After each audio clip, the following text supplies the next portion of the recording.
Sejam todos bem-vindos e bem-vindas. A gente vai continuar o conteúdo do terceiro bimestre com o assunto regionalização do território. Hoje, 16 de setembro, e para poder a gente continuar, primeiro é importante conceitualizar o termo regionalização. Ora, o que é regionalizar? Bom, regionalizar é dividir o espaço geográfico em áreas que reúnem características comuns. Por exemplo, critérios naturais, então eu posso criar uma região que reúne características de clima, ou critérios humanos, onde eu posso criar uma região que tenha características econômicas ou políticas semelhantes. Como exemplo de regionalização, eu coloquei aqui essa pizza. Por quê? Porque a gente pode entender que esta daqui é dividida em 8 fatias e cada fatia tem um sabor. Essas duas características eu vou chamar de critério, tá? Então, para cada fatia de pizza dessa, eu vou dizer que é uma região. A gente encara a pizza como um território e cada divisão desse território, que reúne características únicas, eu chamo de região.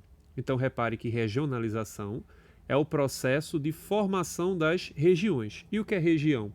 Região é uma porção do território que reúne características comuns.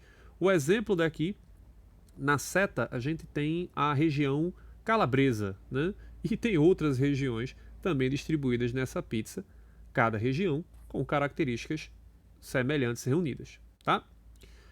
Uma forma de regionalizar o mundo que a gente trabalhou no conteúdo passado foi de acordo com um critério geopolítico. Aí a gente tem um mapa do mundo bipolar, quando o mundo se dividia entre países capitalistas, em verde, e países socialistas, em vermelho.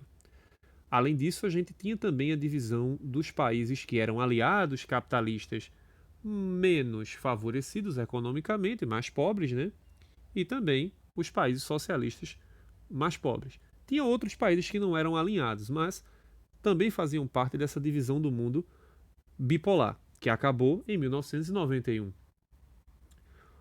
Além dessa forma de dividir o mundo, existe também a forma mais tradicional, que é de acordo com aspectos físicos. Exemplo, a gente tem aqui a divisão dos continentes considerando a sua posição, tá? Então a gente tem a América, a nossa vizinha que é a África, a Europa, a Ásia, a Oceania e a Antártica. Repare que eu coloquei Antártica com C, não foi à toa, tá? O nome do continente nesta grafia está correto, porque diz respeito ao antiártico, ou seja, ao polo oposto ao Ártico, que seria o Polo Norte.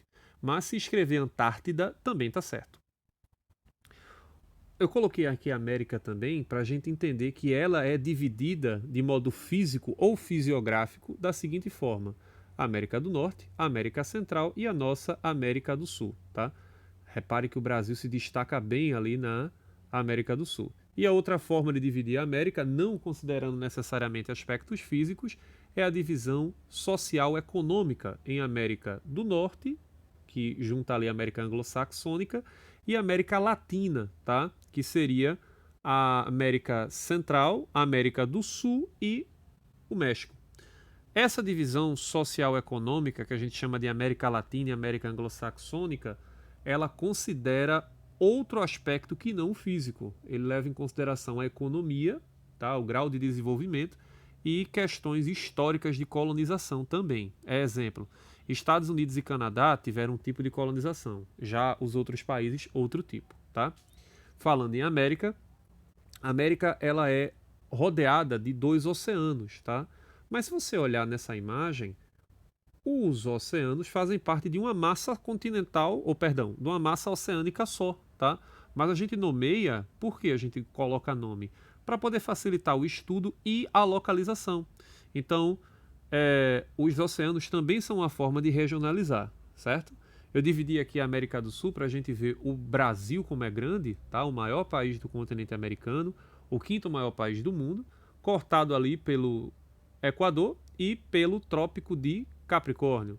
Isso vai dar outras características físicas ao país. E de tão grande que ele é, a gente vê aí a dimensão continental, a gente à noite nem consegue, na verdade, ver onde começa o Brasil e onde termina, tá? Isso evidencia que regionalização é uma forma de dividir e de melhor estudar os 26 estados, né, para poder agrupá-los. O IBGE, que é o Instituto Brasileiro de Geografia e Estatística, ele pegou esses estados do Brasil e agrupou em regiões, tá? Essa daí é a divisão de macro-regiões do IBGE. Perceba que o IBGE tem uma forma de dividir o Brasil em 5 partes, respeitando os devidos limites dos estados. A Paraíba, que a gente bem conhece, ela está na região Nordeste. E todos os estados do Nordeste têm alguma coisa em comum. Por exemplo, a gente tem uma divisão de estados que são banhados pelo Oceano Atlântico, todos eles, e eles têm um clima bem semelhante, tá? Tanto é que o IBGE pegou essa região e dividiu em sub-regiões, ou seja, dentro de uma região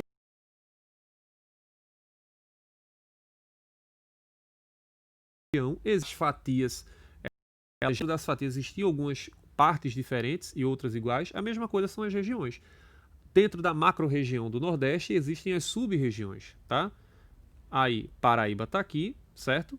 E ela tem no seu território a Zona da Mata, o Agreste e o Sertão, tá? Essas 3 sub-regiões, elas abrangem todos os estados litorâneos, tá? Do Nordeste, aqueles banhados a leste pelo Oceano Atlântico. Agora, lá no Piauí, no Maranhão, é outra sub-região, já é a sub-região chamada Meio Norte, certo? Separei aqui algumas imagens que fazem a gente entender o contraste entre essas regiões. A Zona da Mata, que é onde Caaporã se encontra, Caaporã está ali na imagem do meio da Zona da Mata. A característica dela é o clima tropical úmido, onde tem o plantio vasto da cana-de-açúcar, a industrialização e a urbanização muito intensa. Enquanto no sertão a gente já tem uma diferença de clima e de atividades econômicas, tá? Enquanto na Zona da Mata a gente tem o plantio em larga escala de cana-de-açúcar, no sertão não dava para isso acontecer porque o clima não deixa, tá? Então a gente tem aqui no sertão o desenvolvimento da pecuária caprina, tá? E o clima bem diferente, castigado pela seca, como a gente pode ver aqui o esqueleto, né, de um gado que morreu por conta desse fenômeno, tá? O meio norte já tem outra característica que é uma faixa de transição. Tanto o Agreste quanto o meio norte, eles são faixas de transições, ou seja, eles apresentam características de 2 regiões diferentes, tá? Aqui a gente tem um mapa que eu já apresentei para vocês logo no começo do ano, que é o mapa das mesorregiões do estado da Paraíba. Professor, o senhor está me querendo me confundir? Não, gente. É porque, do mesmo jeito que um estado ele pode ser dividido, uma região também pode ser dividida. Aí, como assim? Bom, uma região ela pega uma área muito grande. O estado também é muito grande.